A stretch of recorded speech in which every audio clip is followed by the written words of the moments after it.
আজকে জানবো আমরা আগে রাধা পরে কৃষ্ণ। রাধা কৃষ্ণ কেন আগে রাধা আগে তারপরে কৃষ্ণ বলি? তো চলো, ভগবান শ্রীকৃষ্ণ হলেন পরমেশ্বর ভগবান, আর রাধারানী হলেন প্রেম আনন্দময়ী দেবী। এবং ভগবান শ্রীকৃষ্ণর কে পাওয়ার একমাত্র পথ হলো রাধারানীর প্রতি অশেষ ভক্তি ও শ্রদ্ধা।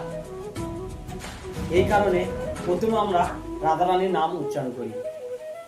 ভক্তদের মনে বিশ্বাস যে রাধারানীর কৃপা না পেলে কৃষ্ণ কৃপা আমরা পাবো না। প্রথমে আত্মা পরে পরমাত্মা। রাধা হলেন আত্মা আর ভগবান শ্রীকৃষ্ণ হলেন পরমাত্মা। এই কারণে আমরা প্রথমে রাধা পরে কৃষ্ণ, রাধা কৃষ্ণ বলি।